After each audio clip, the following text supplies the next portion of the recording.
Greetings, everybody, wherever you may be. Welcome again to Kourou, the home of Ariane, for tonight's live broadcast of Arianespace flight number 161. We're gearing up for this evening's double launch, a charter for the Asia-Pacific regions, 2 satellites, 1 Australian and 1 Japanese. Tonight, the French commentary will be handled by Thierry Bouvard and Bernard Pugrenier, and English by Joshua Jampol and Alex Madembasi. You can follow everything on the website arianespace.com.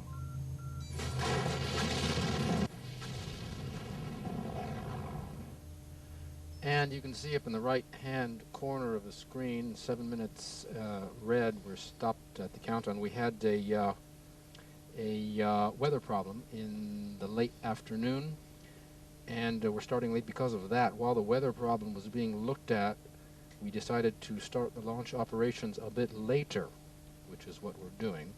So we are, in effect, holding for all that. We've kept the launch window the same time, all that's right, but we are waiting for the new launch time and launch information. In the meantime, we want to take you on a bird's eye view of the launch site. Some helicopter shots, as you see, overflying the Jupiter Mission Control, which is what you're looking into right now. With us in the broadcast booth, we're very happy to have Alex Madembasi for his first time. Been with Arianespace since 1987, worked in Ariane 5 development, ground installations, CDL. Now you're the RCUA. Did I leave anything out? Good evening, Joshua. I'm very pleased to be here tonight to commend this Flight 161, direct live from Kourou. We say hello to our customers, friends and colleagues, wherever they listen to this transmission all over the world. But let's now have a look at the summary of Flight 161.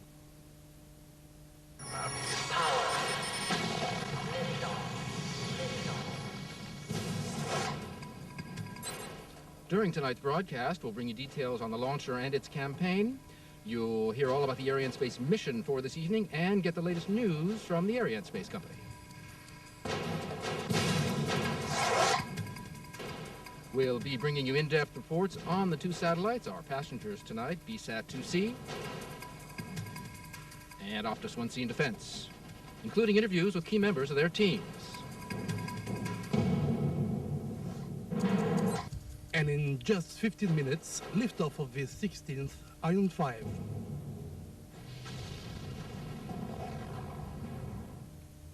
Liftoff still holding, as you can see. We're red at minus 7 minutes. Overflying now the S5 buildings, the Satellite Preparation House. This is one of the newest facilities here. It's about halfway between where we are in Jupiter and the launch pad.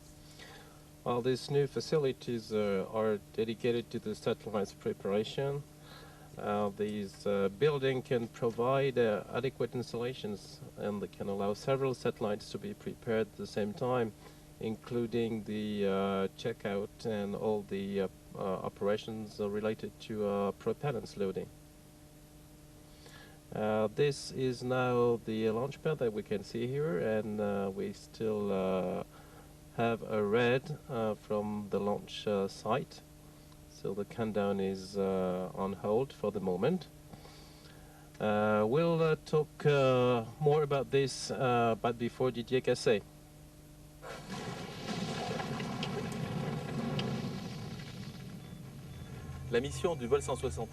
Tonight's mission 161 is a classic one for the Ariane 5 because we're launching 2 satellites into geostationary transfer orbit, OPTUS C1 and BSAT. OPTUS is the first LoRa-built satellite to ride on an Ariane 5 and the first to use our S5 facilities.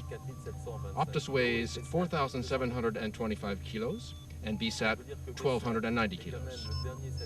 BSAT is the very last satellite to be balanced after filling at Kourou. The orbit targeted for Flight 161 is elliptical, with an inclination of 7 degrees and an apogee of 36,000 kilometers, 35,725 to be exact, and a perigee of 590 kilometers.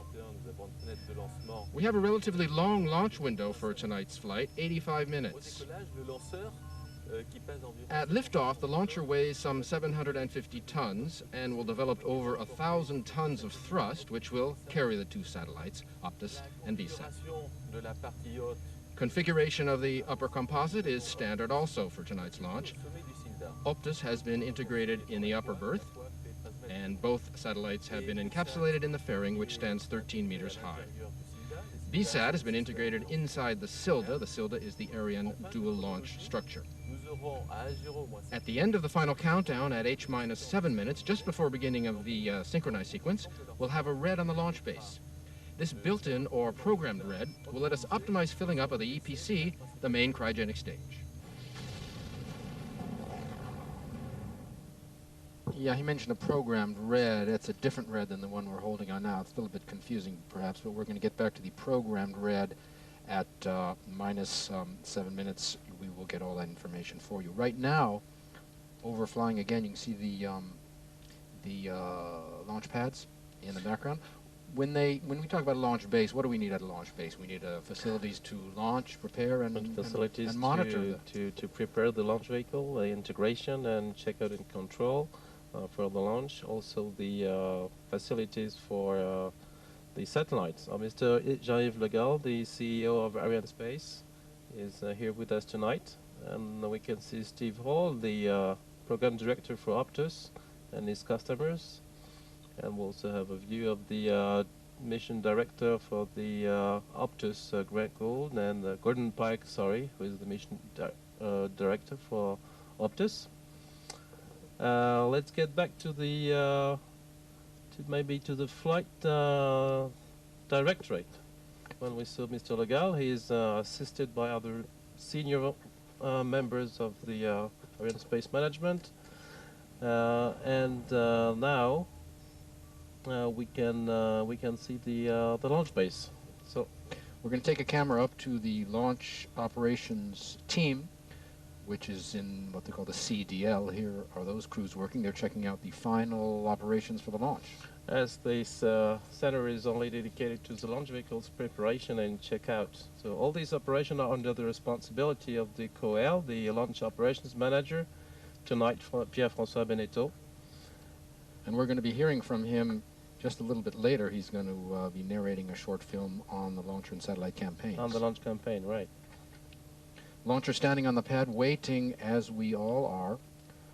But we're still loading LUX and LH2 propellants inside the tanks. Now this is your job, the program director. Yes, my job is contract management. The program director is in charge of the execution of the contract. And from the signature of this contract up to the launch, in Kourou, the program director is named RCUA. So he is to make sure that all contractual and technical interfaces are properly managed. So you're the RCUA's, the customer interface. As promised, Pierre-François Beneteau now on the Flight 161 campaign. Take a look.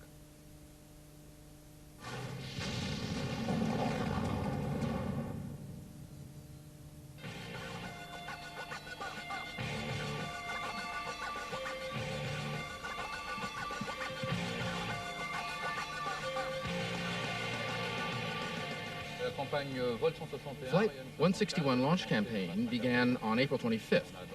We started with preparation and the launch vehicle's integration phase inside the BIL, that's the launcher integration building. The EPC cryogenic stage was installed on the launch table. Then this was followed by the two solid boosters. The vehicle equipment bay and the EPS stage, the upper stage, were then assembled on top of the EPC. After the ground connections were set up, complete checkout of each stage was carried out. The cryogenic engine nozzle, which arrived later on May 23rd, was mounted on the engine. It took 2 days to mount the nozzle on the engine. Then the launch vehicle was transferred from the VIL to the final assembly building, the VAF, before integration of the two satellites, OPTUS and BSAT.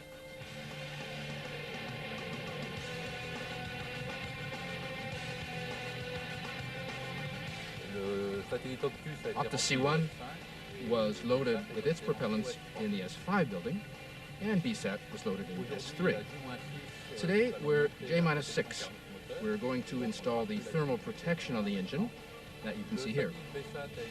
BSAT was integrated on the launch vehicle this morning. And OPTUS is waiting inside the encapsulation hall, having been encapsulated inside the fairing. It'll be integrated tomorrow on the launch vehicle. Then we'll perform propellant loading of the EPS stage and the attitude control system before transferring the launch vehicle to the launch zone, and final countdown will begin.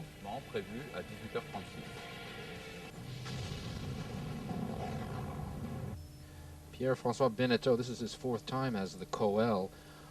Didier Cassé, whom you saw earlier, this is his 14th time doing the mission director job, and one of our French accommodators, Bernard Pouillonnier, has been the mission director for 13 times. He's had a lot of experience here with the Arianespace crews. Great experience, yes. Looking at the launch pad with the launcher, you see what look like 4 radio towers surrounding it. They're not radio towers, actually, are they?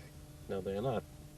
There are 4 metallic structures that support the lightning rods, which role is to intercept the lightning strokes and intense currents of more than 10,000 amps. Mike Caleri. So we're back in the launch center here in Jupiter. Mr. Zimi, we should be hearing from him after the launch. David Staffi from Orbital, Senior Vice President. Again, the RCUA, or the Program Manager, Marcy Taylor of Orbital. We'll be hearing from her a little later on. She narrated a film for us on Orbital and on BSAT. So you are usually, when you're working down in there, you're sitting with your customers, side by side with them. Exactly. So we are the operational part is in front of the RCUA with the mission director in the DMS, and the role of the RCUA is to sit with its customers and to help them follow up the whole sequence. And you follow them from contract negotiations, contract signing, all the way through down to launch. All the way through down to all the way down through launch. Yes. We are still holding, apparently, from the looks of things, at 7 minutes with a red. This is a shot into the fishbowl part where the operational people are. Jupiter, as you can see, divided into 2 sections. On one side of the glass are the operational people, the people from Arianespace, Kinesis, ESA, and the customers.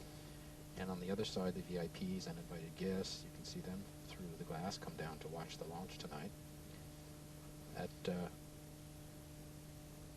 We're going to go, I think, to an explanation coming up of this floating red, which we have, the second red, which normally at this time we would be in the synchronized sequence period where the computers take over.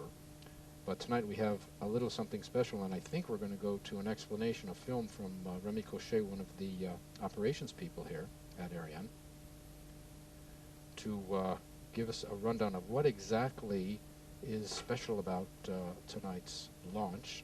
It's a question of filling up the 3rd stage. It's a question of filling up the stage and, in fact, downloading a certain amount of LUX propellant. LUX is the liquid oxygen. Because in this core cryogenic stage, cryogenic fuel is the very cold liquid hydrogen and liquid oxygen. Right. And there's a question that's very delicate. It's so cold that it boils off. Yes, because the normally the loading is made by a cycle of topping up sequence at the very end of the loading, and this topping up sequence is stable, but Remy will say more about this in a few seconds. Over to Remy Cochet for an explanation.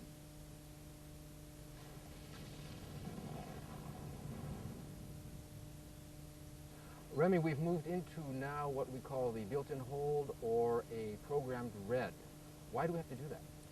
Well, we have to do that because of the specific tuning of this engine for this flight. We have to offload the oxygen tank. This represents just a few millimeters or centimeters in the tank level.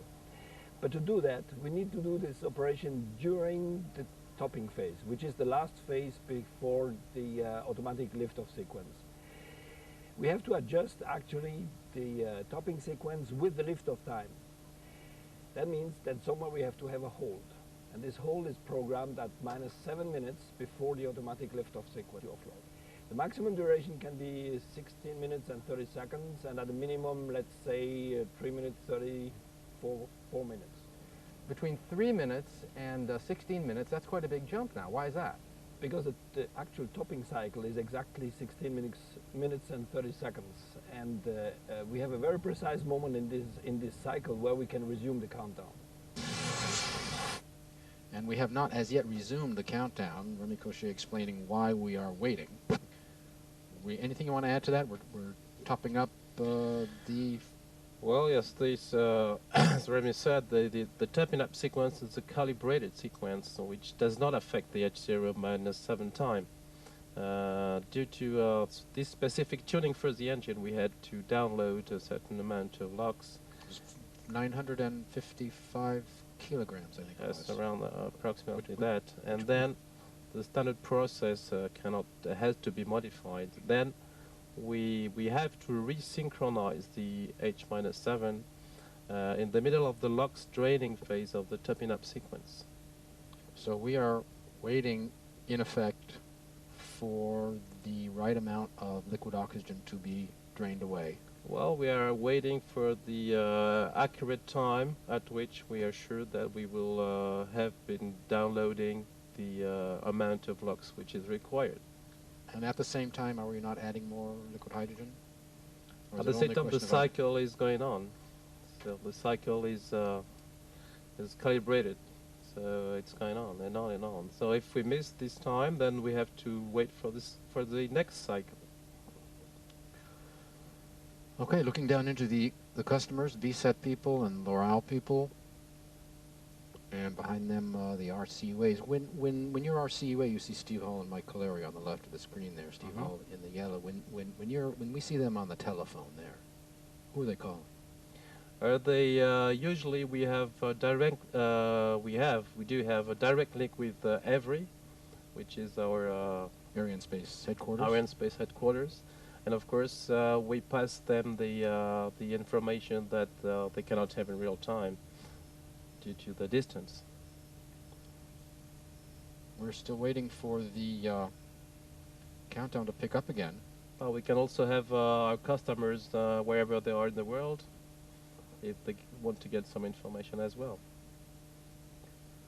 As soon as we have any more information, well, there you have green on the status panels. We're back to green, and the... No, we're not. No, we're not back to green. We see on the ensemble de lancement, that's the overall launch base. We have a green there that could mean many things. I mean, when you have a red there, it could mean any of the range operations. The list there, the green status panels, summarizing all the information from the different range operations, and there are many of them across the space base, which is 50 kilometers square, I believe. They're weather people, they're safety people, they're telemetry people, and all of them, some 1,800 workers. Our cameras are here, but you don't see all of the people that work tonight for a launch. All these other people in the other range sections send their information here, and they show up as these green status panels. As green, yes, we can go, or red, there's something we don't like, the parameters are off, so we're going to hold. And you see we have a red now, coming from ensemble de lancement, meaning the overall launch base, which could be... The launch base could mean a ground installation, launch vehicle. Weather? Weather, we would have also a weather meteorology, a red for the PTO. But we have to wait for some more information. We should be... From the mission director. In the meantime, maybe we can tell some more about... que tous les moyens se tiennent prêts pour une reprise de la chronologie sur bref préavis. That's a DDO, the Range Operations Manager, who has just called out the fact that we should be ready for an imminent recommencement of the countdown, and you'll see the bar in red on the top of the screen shift to green, and we will be off and running. Apparently 2 minutes is what they're saying. So if you can hold on for another 2 minutes while the topping is completed, then we will be off and running into something which is called the synchronized sequence, or the automatic sequence, which means the computers will take over. The computers will take over to perform the checkout of more than thousands parameters, and at the end of this sequence we shall have the order for ignition of the Vulcan engine. DDOs. Now we're green. You can see that the bar is green in 7 We are green again. We haven't started the countdown yet, but that should be coming up in just a moment. We'll be on time and on target for our window. We haven't eaten up in too much of our 85-minute launch window. Apparently. Well, we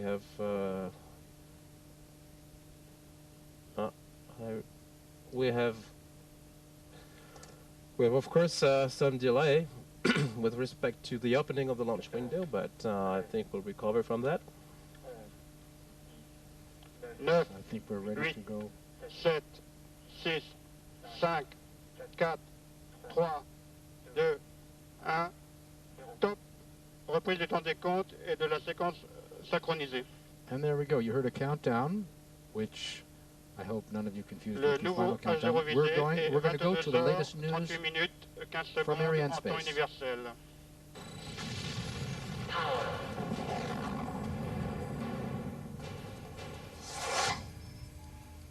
The 45th version of the Paris Air Show will run from June 15th to 22nd at Le Bourget Airport outside the French capital.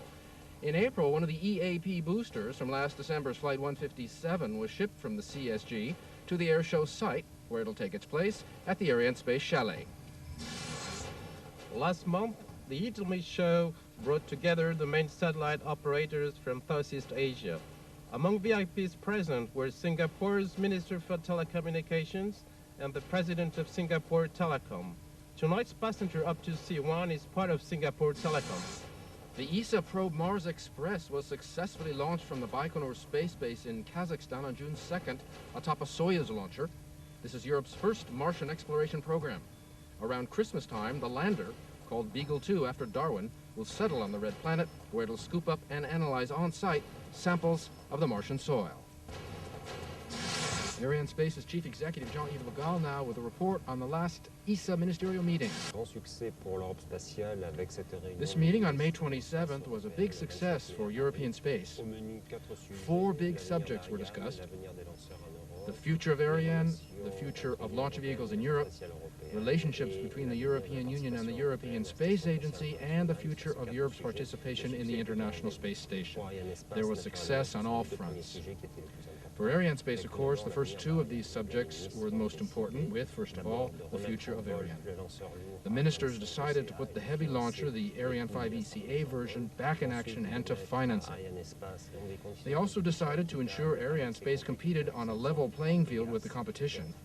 This is the program called EGAS. Finally, they voted to improve competitiveness of production and operations of Ariane by restructuring the production sector. Second, the decision was taken to install here in Kourou at Europe Spaceport a launch pad for Soyuz. This Soyuz pad will give Arianespace by 2005 or 2006, tomorrow in fact, a family of launchers with a heavy vehicle, Ariane 5, the medium-sized Soyuz, and a small launch vehicle, Vega. I think that one can safely say Arianespace has emerged stronger after this ministerial meeting, and especially that its future is assured. So all in all, the meeting was a huge success. Ariane standing on the pad now. You can see the green status panels to the left are all of the same color. Can you give us a more detailed explanation of them now? Well, yes, several technical means are associated to this panel. Like ground stations and radar installations to fill up the launch vehicle during the flight, the weather station giving the weather conditions, ground safety, flight safety, the 2 satellites, and of course the launch vehicle itself. All these means must be ready for launch at the beginning of the synchronized sequence, that is to say green, in order to allow the DDO to announce the starting of this automatic sequence. And they of course weren't for the last few minutes, which is what we were holding for. Yes, if a red occurs within this synchronized sequence, then all the systems that are not directly affected by the incident must continue their preparation up to their readiness status. All right, so we've been through a red, and we've been through the red, and now we're back in the green, coming up on 3 minutes. Gordon Pike from OPTUS, and Grant Gould from L'Oréal, Marcy Taylor for Orbital. We're going to take you to some shots that were filmed yesterday. See the Ariane standing on the pad. Now, for those unfamiliar with her, there are 2 parts. The lower part, or composite, is the core stage on the 2 boosters on the side, and the upper composite is the upper stage called the EPS, and the satellites, and the computers, and Vehicle the equipment adapters, bay. vehicle computers in the vehicle equipment bay, standing roughly 51 meters. We took a camera yesterday to shoot the rollout. You can see Ariane emerging from the final assembly building, or called the BAF. Now, why did we do this yesterday? It was about 15 hours ago. Yes, it's because it takes some time to get from the BOF to the launch zone. So it implies a lot of people to handle these operations. Now, and then that's one truck pulling the. that's one truck that's pulling the whole thing. It's more than 180,800 tons or so. And this will be pulled up to and connected to the launch zone.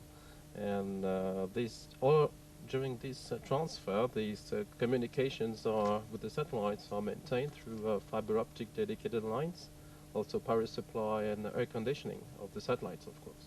Which is very important for the customer, I would imagine. Which is very important, yes. Keeping contact with your satellite. You can see the logos on top of the fairing there. You see the Australian flag for the OPTUS people. Coming up on 1 minute, and you will hear the DDO call out the 1 minute mark. Probably. We are waiting, as Ariane is waiting, to move into the final 60 seconds. Le DDO, attention pour H-1 minute. DDO will call out the 1 minute mark now. Top H-1 minute. All right, we're into the final minute. We want to give you an explanation of the final thing that you're going to see, which is the main engine lighting up. But when the main engine lights up, we do not have liftoff immediately. What happens? Not immediately. The ignition sequence is such that we first check that all the Vulcan engine parameters after ignition are correct, and then this lasts 7 seconds. In case of anomaly during this time, the countdown sequence would be stopped and reset to H-7 minutes. If all the Vulcan engine parameters are correct, then the onboard computer will deliver the orders for the solid boosters ignition. All right, so you'll have engine lighting up, then the boosters will check out, then 7 seconds later. Attention pour le décompte final. Final countdown. We'll be back after clearing the tower. 745 tons. 7, 6, 5, 4, 3, 2, 1, 0. Yes. Allumage AP. Décollage.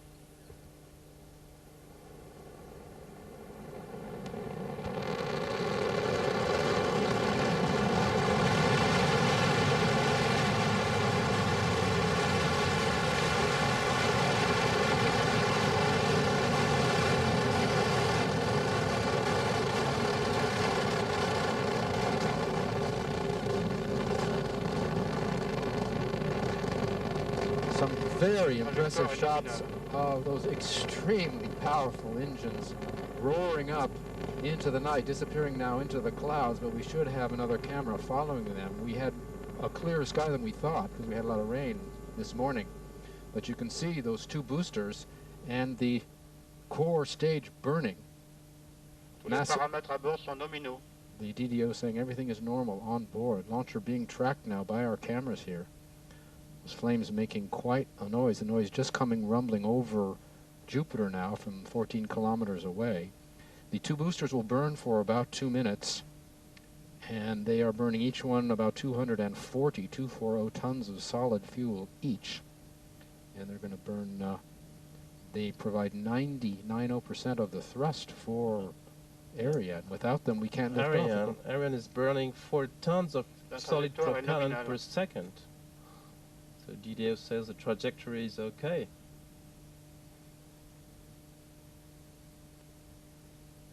So the boosters will fall down into the Atlantic Ocean after the separation.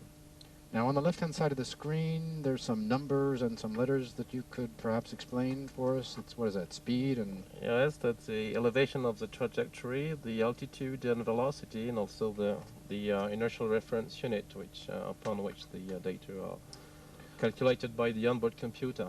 On the upper left, you see the cursor crawling up the screen to something that says SEP EAP, which will be booster separation, and you'll hear the DDO call that milestone out. And there we have Right the on time. separation of the boosters roughly happening in this fashion. Now they're going to fall into the Athletic. Yes. And what happens to them? We pick them Well, up? then sometimes we recover these boosters for evaluation and analysis of the solid propellant. But in any case, they are never reused. Are we recovering them tonight? There's no recovery mission No. tonight. All right, DDO says all is normal on board. So after solid booster separation, the mass is 156 tons. So it's a lot of fuel is Yeah. a lot of the weight of Ariane is taken up by Yes, the we've propeller. lost about 80% of the initial mass. Burning now is the EPC, or the core cryogenic stage, only burns for a total of 10 minutes. We're coming up on the separation of the fairing. The DDO has just called it out. This is separated. You see the two halves are separated by the same system that separates the boosters. Well, it's pyrotechnical cut of the structures, one vertical, one horizontal.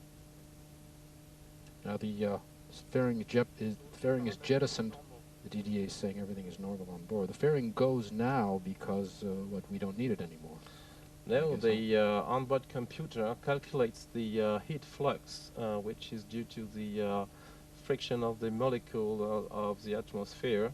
When this flux is low enough, then the fairing can be separated, and then we get rid of this useless mass. Which is of 700 kilos, roughly, Yes. for tonight. Tonight we have many different fairings, 3 different fairings.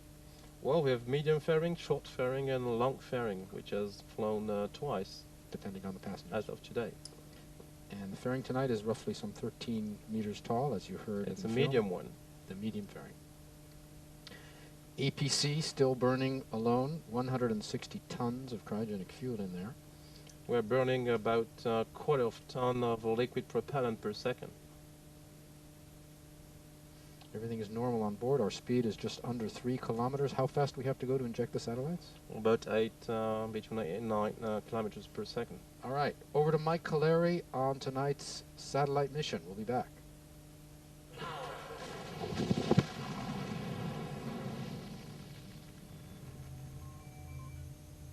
Tonight's Ariane 5 mission has aboard OPTUS C1 and BSAT 2C. The OPTUS C1 satellite, built for Singtel OPTUS and the Australian Department of Defense, weighs 4,725 kilograms. The satellite prime contractor is Melco, who has built the payload for Space Systems Loral platform. The payload shares between the needs of Singtel OPTUS and the Australian Department of Defense. The satellite will be located at 150 degrees east and provide direct TV, internet, telephony, and high-speed data communication. BSAT 2C, built by Orbital Science of Dulles, Virginia for the BSAT Corporation of Japan, will be located at 110 degrees east with its sister satellite, BSAT 2A. The BSAT 2C payload is in KU and will provide 4 channels of direct TV to the island of Japan. And all of us in Kourou would like to wish a big hello to the people watching in Australia, Palo Alto, Dulles, Virginia, and the Arianespace colleagues in Everett, Washington, Tokyo, and Singapore. Have a good evening. There's Michael in real life. It's Michael again. Have a good evening, have a good morning to our friends in Sydney and Canberra out there taking the broadcast. We hope you are enjoying yourselves. Looking into the fishbowl again, we're going to see the DDO and the mission director. They, side by side, they work in a tandem. Yeah? Yeah, absolutely. During the chronology and all along the launch campaign, there's big coordination between both for the CSG teams to work for the satellite and also Arianespace teams to work for the satellite. We are coming up on our first acquisition of our first downrange tracking station. Up on the upper left-hand corner, you can see the cursor again. We have there are two graphs there, 2 lines, one superimposed on the other one. One is the real trajectory, one is the optimum or ideal trajectory. They're one on top of another. We're doing fine.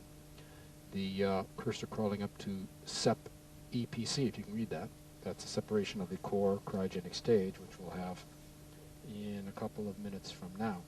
Started to say about the downrange tracking station. There are 3 or 4 of them following Ariane as she makes her way in about 15-20 minutes across the Atlantic. Satellites usually injected somewhere over Africa. The trajectory for a launcher designed to ensure that it is always visible from the station tracking it. And the first tracking stations are right nearby here in Kourou. One is called Galileo. Galileo, yes.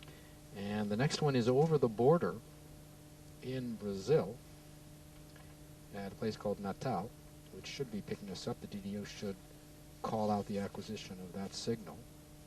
And you'll see that on the screen. Still 1 minute 30 seconds before EPC separation. Another minute to burn for the big cryogenic stage. That Right on time. DDO is just called out or picked up by the Natal station now. So in fact we received directly the launcher's telemetry. Well, part of it is retransmitted to Kourou in order to allow the immediate evaluation of the flight, as you can see on the screen. And this happens from the beginning all the way through to All the end way of the through mission. to the mission, even after the separation of the last satellite. The station in Brazil is run by their National Air Force. Space business, of course, a very cooperative affair. Fin de visibilité de la station de Kourou. Now, the DDO's just said we've lost the signal from Kourou, which is normal. At one point, we were followed by both. There's no is some overlap. Natal Natal only. that holds the launcher. The EPC is going to burn for another minute, another 40 seconds. So I guess you can say we're coming up on the end of the first half of the mission. Is that fair to say that? Yeah, yes, that's fair to say that.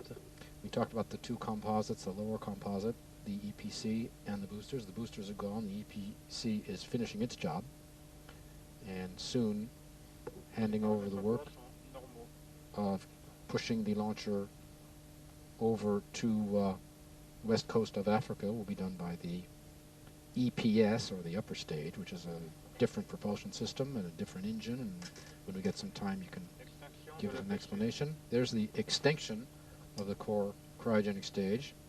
Séparation de l'EPC. And there's the separation of the core stage. And we have one more command. Allumage du deuxième étage. And there it is, ignition The of the EPS. second stage. So we are right on time, roughly looking like this up there. Tous les Sep- paramètres à bord sont normaux. Now, what happens when the you see the core stage there dropping back? Where is it going to go? So it'll make approximately 3/4 of a turn around the world and fall down into the Pacific Ocean west from Galapagos Islands. And the separation system is the same or different than the ones we've It's a seen with the ferry, pyrotechnical cut, yes, at the bottom part of the vehicle equipment bay. like the ones we saw for the ferry? Like the one we saw, well, like the horizontal one for the ferry. So with the first half of the mission over, we want to focus a little bit on the satellites, which is the EPS's job to get them ready for their proper orientation. The EPS, the only propulsion burning now, 10 tons of a different propellant, a storable propellant. not- 9.7 tons of N204 and MMH. We're going to go over to one of the mission analysts, Arianespace's Thierry, to explain something called optimization.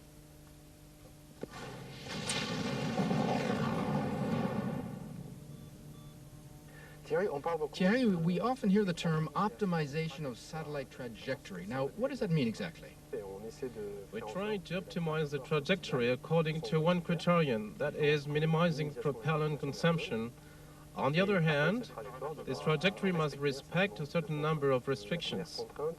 The first one is determination of the launcher's azimuth or direction. The launch azimuth is restricted by, among other things, the amount of toxic propellant carried on board, and it's defined by flight safety considerations.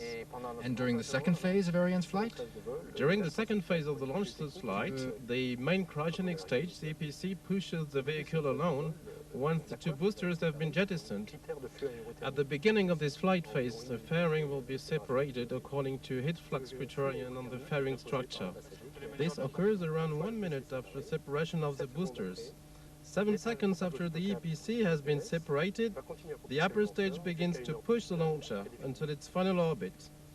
Based on knowledge of the launcher and mass budget of the satellites, Arianespace can calculate the extra performance available for the mission. It can then propose to the customer an optimized orbit or additional propellant mass for the satellite. Right, while you were watching that, we were picked up by our next ground tracking station at Ascension Island, the island out in the Pacific, the UK island there, run by Cable and Wireless, former NASA station. So we're now tracked by Natal and Ascension Island, and we'll pretty soon probably lose the Natal signal. Anything you want to add on this idea of optimization? Well, just to maybe to say that the trajectory is defined and computed by Arianespace through a mission analysis process. This process is composed of a preliminary phase and of computation with the first customers' inputs and a final phase with the actual and accurate launcher and the spacecraft data, including the co-passenger spacecraft. All right. Now, still in the EPS burn?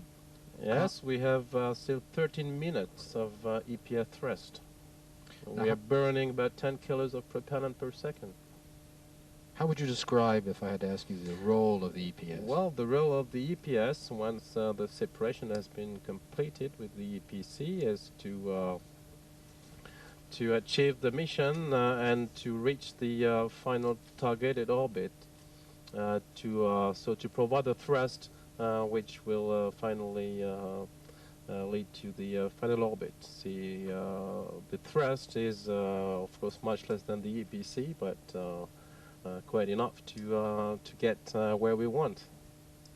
Now, at this point, everything is normal on board, they say. At this point, you see Mike Colari talking to the customer. That's the job that you do. What sort of ambiance is down there? Well, the ambience is, well, the stress is, of course, as you can imagine, right before the synchronized sequence start, and then, of course, the liftoff. But at that time, all right, maybe you interrupt me. Yeah. Arianespace, we want to look at the Southeast Asia market for Arianespace now.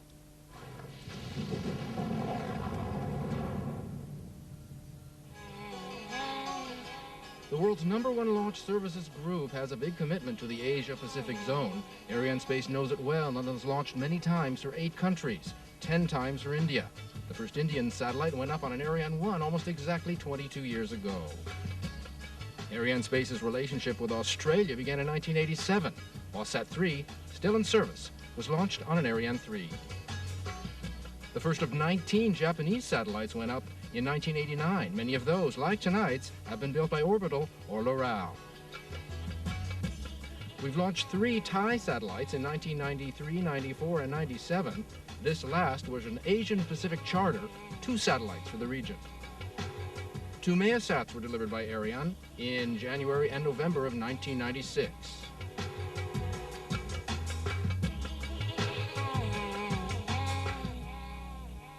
Three of Indonesia's satellites went up on Ariane launchers during the 1990s.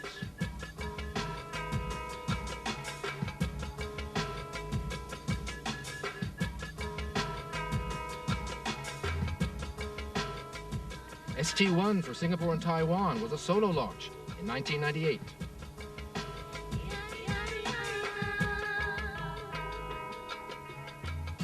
And KoreaSat-3 was the 150th telecom satellite launched by the Ariane family, marking more than 350,000 kilos of total mass delivered. Since 1981, Arianespace assigned to launch over 250 satellites, nearly 50 for Asia-Pacific nations, or 19% of its total business. The order book today stands at 40 satellites, of which 10 are Asian. So the region has grown to represent 1/4 of Arianespace's business, and this is expected to climb even higher. Laos has already signed for its first launch.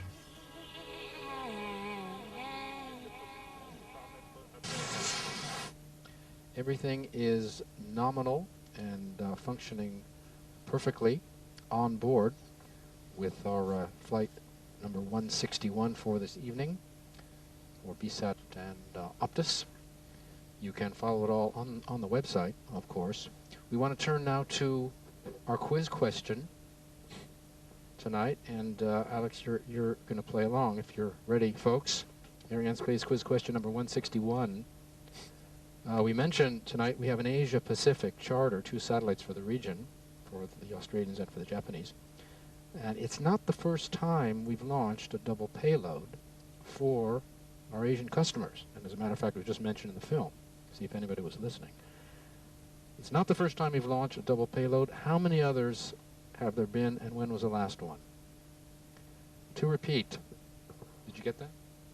To repeat, how many other double payloads, Asian charters, have there been since the Ariane family began service? And if anybody can remember when the last one was. Now, we'll give you the answer in a while. But while you're thinking, the DDO says that everything is all right on board. While you're thinking, we have time to look at OPTUS with Gordon Pike.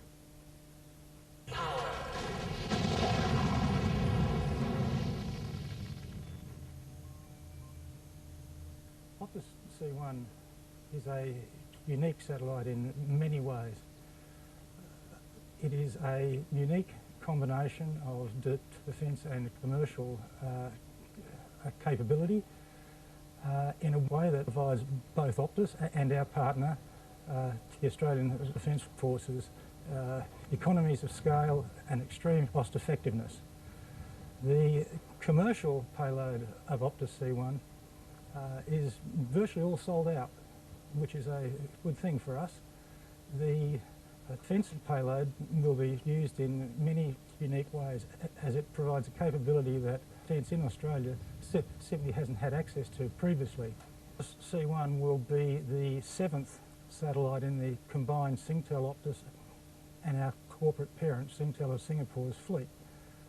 3 of those satellites, including C1, have been launched from here in French Guiana. The first of these was OSAT K3, as it was called, back in September 1987. So the relationship with Arianespace goes back a long way. All of these satellites are used for commercial communication purposes, principally in Australia and its nearby areas, but with ST1 in particular throughout numerous parts of Asia. Well, we just got a question. How do you give us an answer to the quiz question? Give us a call up the booth at 35862. You're still thinking about the quiz question. We'll probably have the answer for you after separation, but please do be working on it. So I would like to say some words about SS Laurel. They have very often had the occasion to come to Kourou, especially for the Intelsat Night series. I might say that it's always a great pleasure for the Arianespace and CSG teams to have the occasion to work in such a professional and friendly atmosphere. Well, here in Kourou, they just feel home. As a matter of fact, that's exactly what Grant Gould told us the other night. He said, you know, we work all around the world, but we really feel at home here, which is nice to hear. Tonight's launch has this defense angle, which we want to elaborate on a little bit. Ariane has had other military customers, 7 flights, as a matter of fact. If you don't count, there was a military payload, I think it was called Syracuse, on some of the telecom sats, but not counting those, 7 flights for the Italian military with Sicral, and that actually was a military charter in February of 2001, Flight 139, with one of the Skynets for the UK MOD, Ministry of Defence. We've launched 3 others in the Skynet 4 series. The 2 Helios, the European eye in the sky satellites, flights 124 and 75. The DDO says everything is normal. And finally, 2 auxiliary sats, STRV-1 and 2, which went up with an Intelsat in 1994. So all those, an interesting launch tonight regionally for the Asian Pacific zone and strategically for the military. We've just been picked up by our Malindi station, which is our final tracking station over in Kenya, which will see extinction of the EPS and the 2 satellite separations as well. This station was upgraded for Ariane 5 and is run by the University of Rome. So concerning the military satellites, actually the Kourou launch base is also a place where military satellites or satellites carrying a military payload can be processed within a secured and safe environment. Various types of specific measures concerning the confidential features of such military payloads can be taken. And security plans have been built up and approved by several defense governmental organizations for satellites like Skynet, Sikrel or Helios, the British MOD or the DGA from France. And we're going to be hearing in just a few short minutes from Martin Weir on the OPTUS defense angle. Interview with him, which we spoke to him earlier in the week, and he mentioned some of the contractual parts of the OPTUS satellite. Over to Martin Weir now.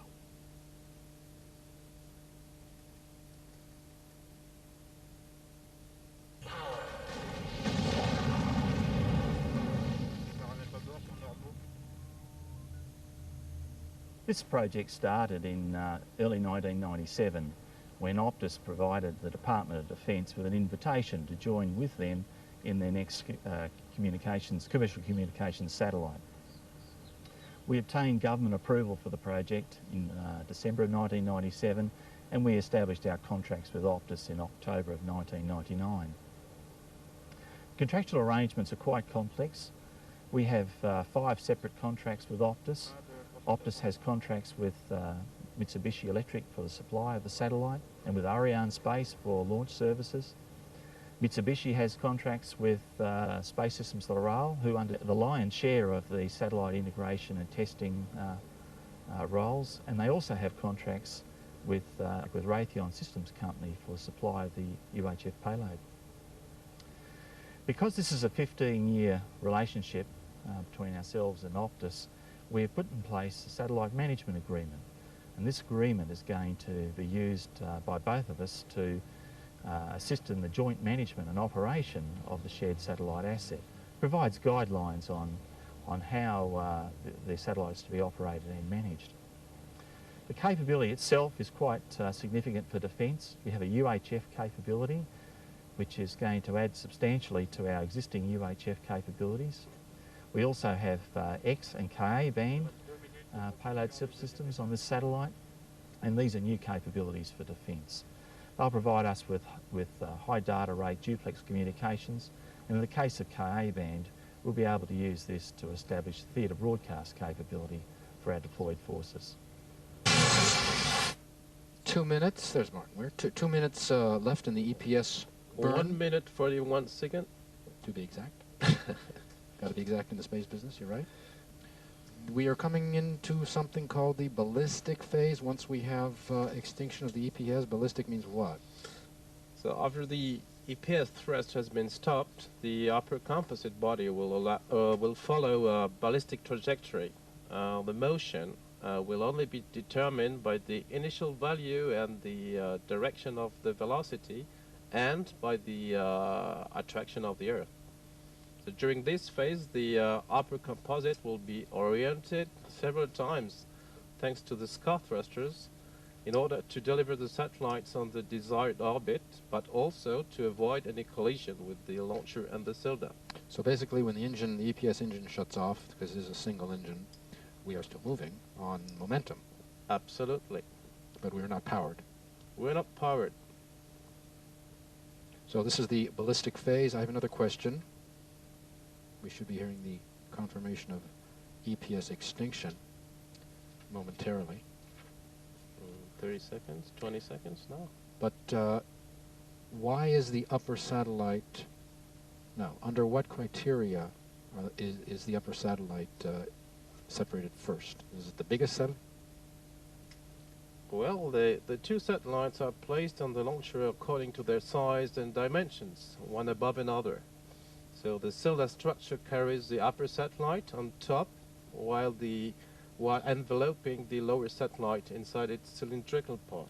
Is it usual? Is it for the majority of times the upper satellite is the heavier one? Most of time, yes, yes. Waiting for confirmation of the EPS burnout now. You heard the DDO call that out.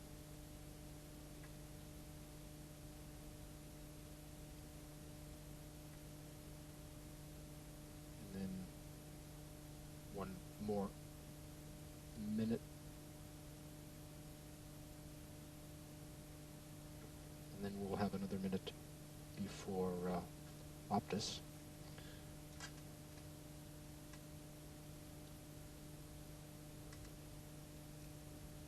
Waiting for confirmation of the EPS burnout again. We should be getting that from the DDO.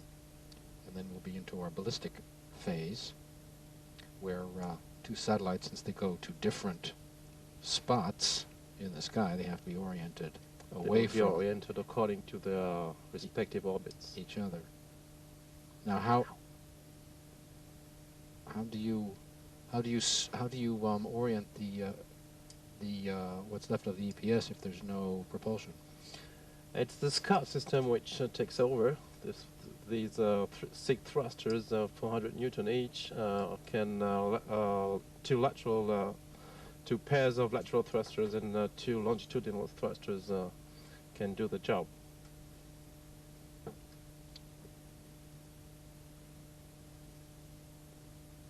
We are still waiting for a couple of confirmations: extinction of the EPS burn and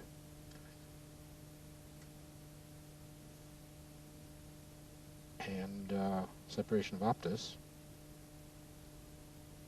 As soon as the DDO calls out that they have been accomplished, we'll of course pass them on to you.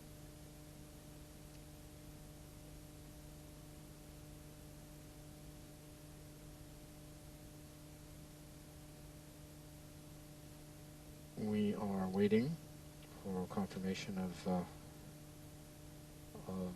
separation before we can move on to BSAT.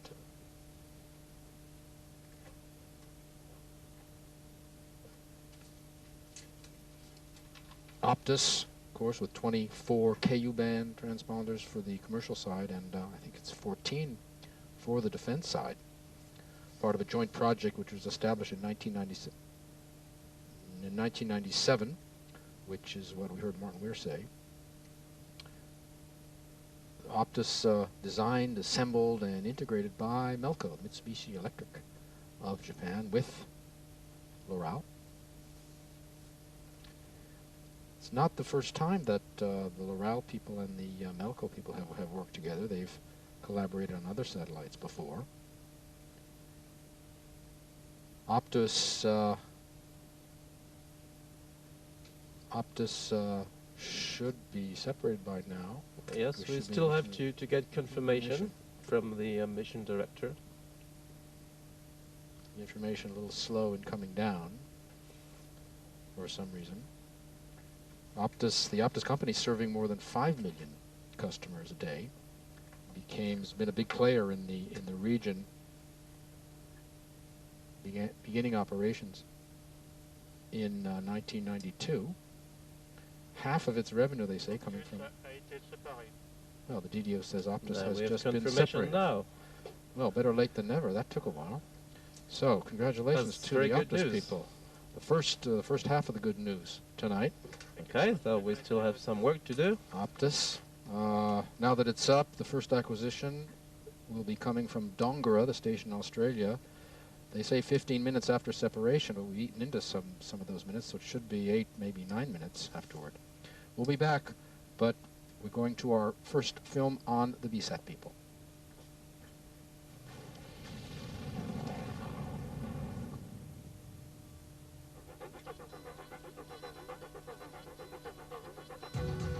BSAT-2C from Orbital Sciences Corporation, the newest star over Asia, enhancing digital direct-to-home television for Japan.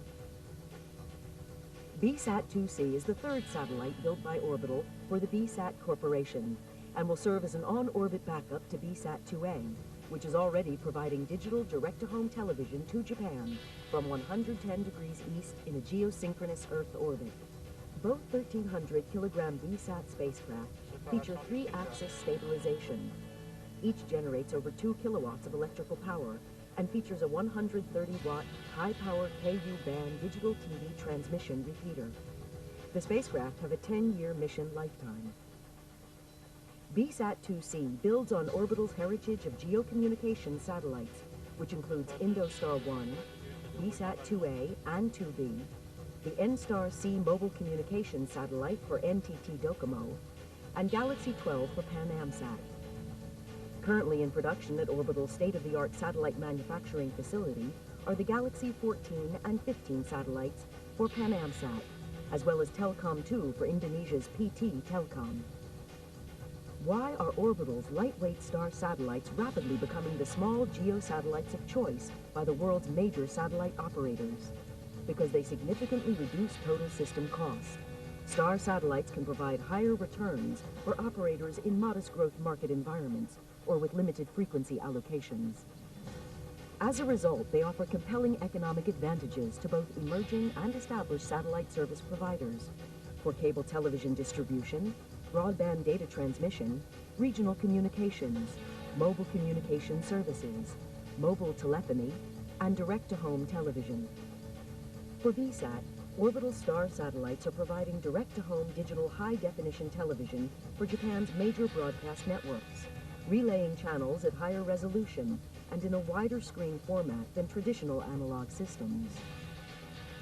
Orbital is proud to continue its special relationship with BSAT Corporation and to deliver the state-of-the-art BSAT 2C, the latest star in the BSAT satellite family, providing robust and reliable digital DTH television to the people of Japan.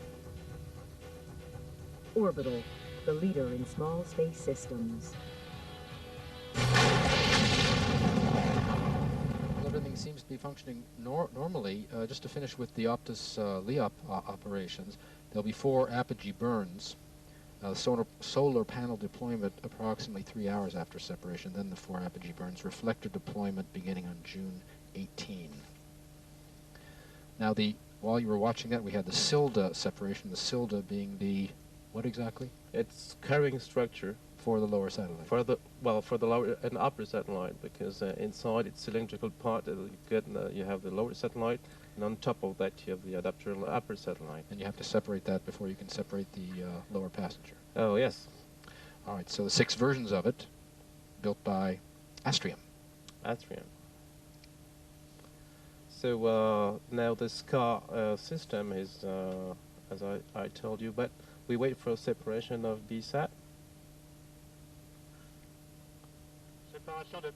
And there's the there separation it is. of BSAT. It's done. Great night.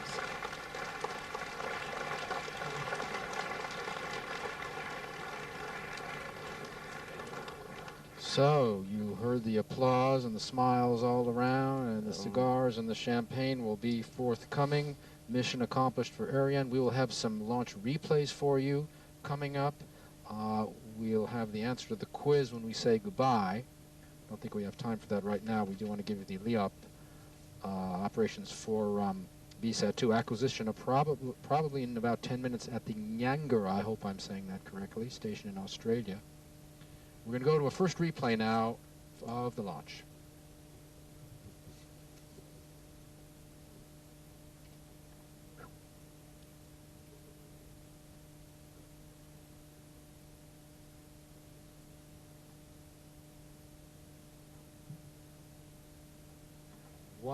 One kick motor burn for BSAT, solar panel deployment in about 38 hours, arrival at the test station in about 8 days, and arrival at final station in about 20 days. So that's BSAT. After the replays and the speeches, we'll have, as I said, the answer to the quiz, and then we'll say goodbye. Here's another replay meantime. Décollage.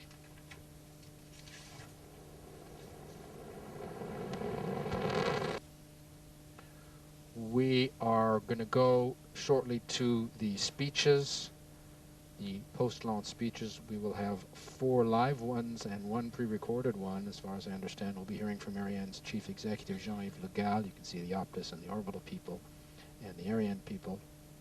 Here's your 3rd replay for you.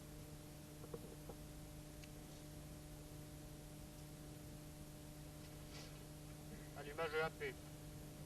Décollage.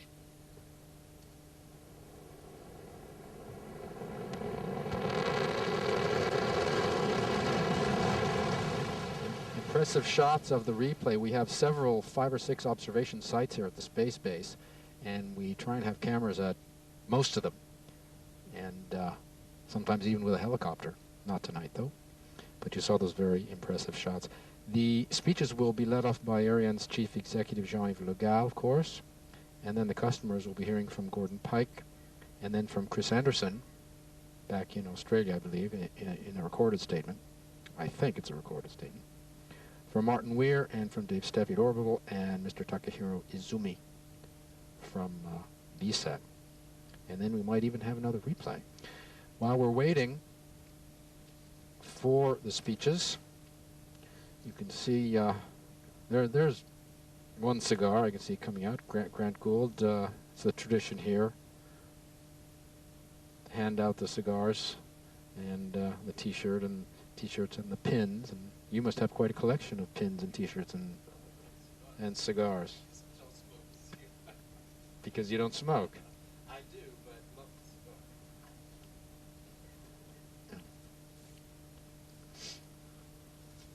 All right, we're waiting after this successful Ariane 5 launch again, the third of the year. Delivered 2 new satellites for the Asian Pacific regions, our friends in Japan and Australia, OPTUS C1 and Defense, and BSAT 2C beginning life in just a few short weeks.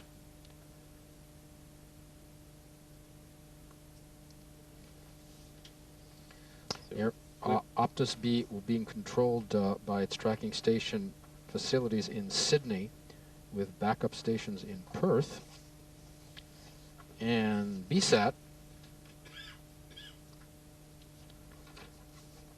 has a satellite control center at the Kimitsu Satellite Control Center, and Kawaguchi is the main one. Kimitsu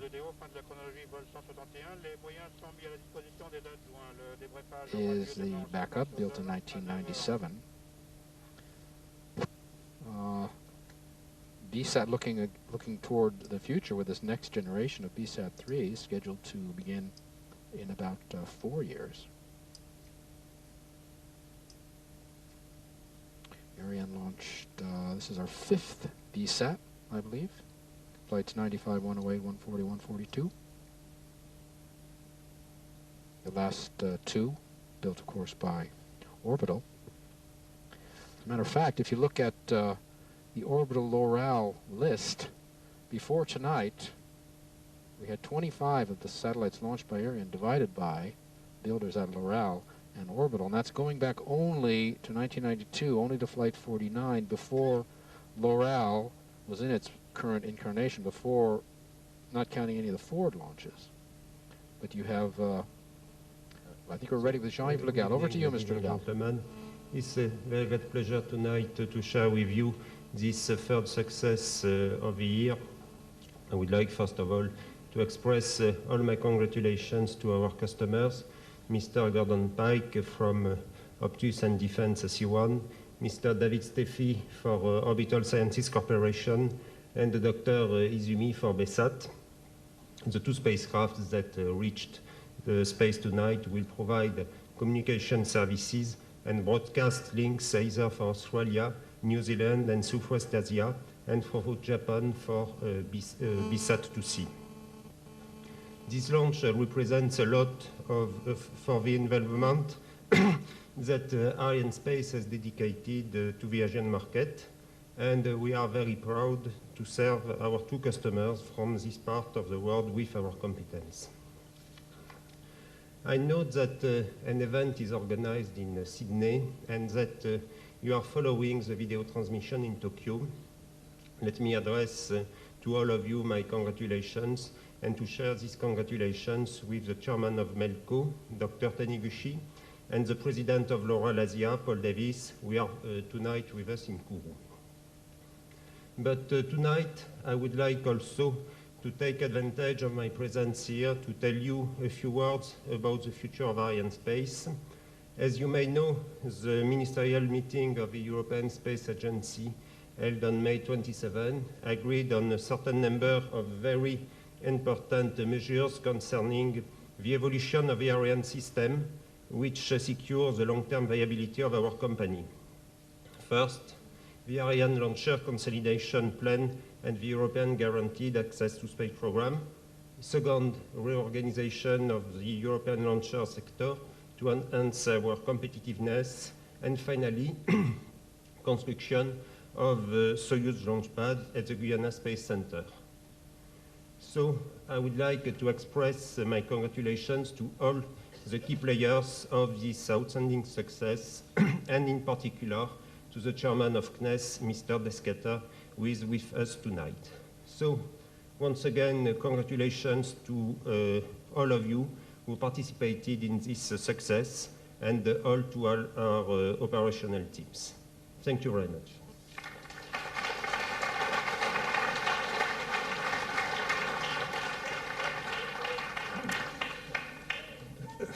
Thank you, Jean-Yves.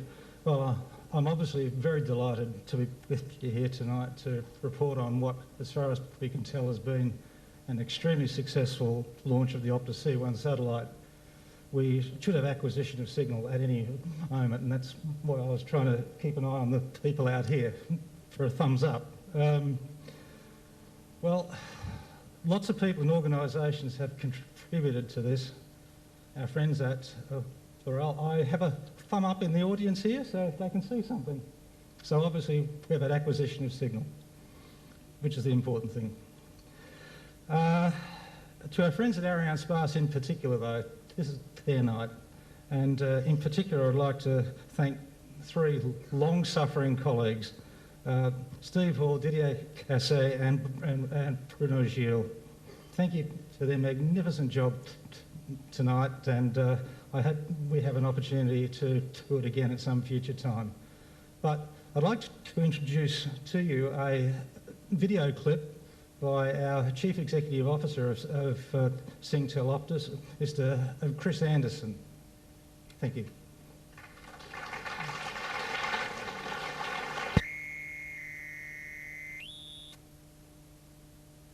Successful launch of the C1 satellite. Today would not have been possible without the input of the Australian Department of Defence, Arianespace, Mitsubishi Electrical Corporation, Space Systems Loral. All have been an integral part of this launch. The C1 project has been a significant technological feat. OPTUS's 20 years in the satellite business ensured we had the expertise to make C1 a reality. It is the world's largest hybrid commercial and military communications satellite ever built, and a great addition to the OPTUS Singtel fleet. This hot bird will provide our customers with direct-to-home television and internet, as well as high bandwidth data throughout Asia and Australia. As the leading satellite provider in Asia and the Pacific, and a leading telecommunications company, we understand the need for reliable communication. Our satellite services ensure people in remote places are provided with quality communication, which is what OPTUS is all about. I'd like to say a special thank you to the people in the OPTUS satellite business for their sheer determination and hard work on this project. And again, congratulations to all.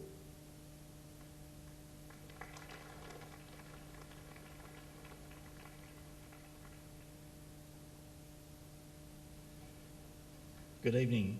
I just have a few words, and to be honest, I'm really quite elated. We in the Department of Defence have worked very, very hard with our colleagues in OPTUS to achieve tonight. But thank you very much to Arianespace and CSG for the magnificent, very, very professional effort that's been undertaken out here in Kourou. We congratulate you on the achievements that you have achieved tonight. For us, this is our first flight, and for you, it's your 161st. So for us, it's very special. I would also like to just say thank you to the colleagues, to my colleagues in Canberra and Sydney in OPTUS and Defence, who have worked so hard on this program for such a long time. Thank you very much, and congratulations once again to Arianespace and CSG. Thank you.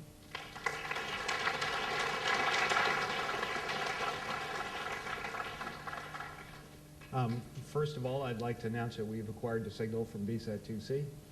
So it appears to be a fine satellite. I'd like to thank Arianespace for another perfect ride to orbit. This is the second orbital satellite in 2 consecutive Ariane 5 launches. It's been given a perfect injection by Ariane.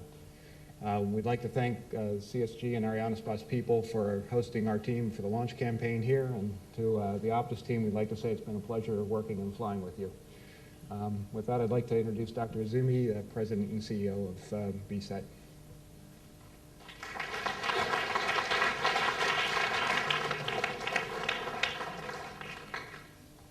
Thank you, Mr. Steffi. I'm very happy and very excited here on this podium again for congratulating the launch success. First of all, on behalf of all the BSAT and its customers, I would like to express my thanks to Arianespace for their great job of this evening launch. This launch was the 5th launch entrusted to Arianespace from BSAT. This launch success was the follow-on attempt after the mishap 2 years ago here in Kourou. In this sense, I'm getting very emotional at this time. I also want to express my appreciation to Orbital Science for their great effort to make it possible to prepare the satellite within a very short period of time. We have something to do from now to reach the final orbital position. I'm sure that we could accept the satellite safely at the assigned orbital position next month. Finally, I wish the OPTUS and Defense C1 to continue safe flight to reach final orbital position, and eventually to be able to make full exploration of satellite telecommunication over the Pacific area. Thank you very much. Thank you.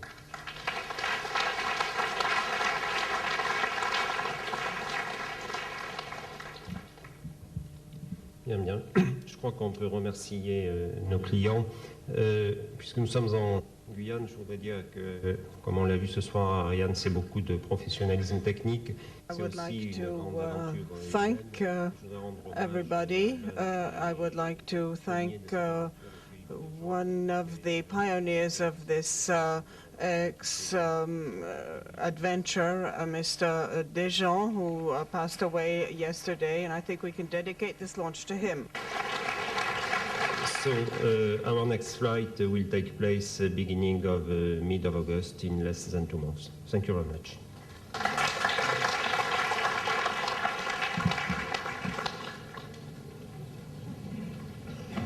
You heard the congratulations all around, Jean-Yves Le Gall, and the customers. We'll say goodbye over the replay. Before we do, the quiz question number 161. The question was, how many times has Ariane launched a double payload for Asia? Did you get an answer? I'm afraid not. No guessing? Not even a guess? Not even a guess. All right, the answer, folks, is tonight was the 3rd time. There was one Japanese charter in 1990, and the last double payload for the Asians was Flight 95 in April of 97. That was TICOM 3 and BSAT 1A, and it was in the film that we saw. So there's absolutely no excuse for not knowing the answer. You should have got it. But the good news tonight from Kourou is that the signals have been received from our 2 satellites. BSAT, as you heard Orbital's John Steffi just say, has been picked up by the station, and the same for OPTUS. So another successful mission for Ariane 5, the 3rd of the year, delivering 2 new satellites for the Asia-Pacific region, OPTUS C1 and Defense, and BSAT-2C. Ariane now has launched 265 passengers, orbited 248, 207 main passengers, and 39 auxiliary payloads, over 530 tons in all. And as Jean-Yves Le Gall said, the next flight is in August, so we will see you then. On behalf of everybody here in the space base, Joshua Jampol with my friend Alex, Madame Basset. Goodbye. Saying goodbye. Good night, everybody.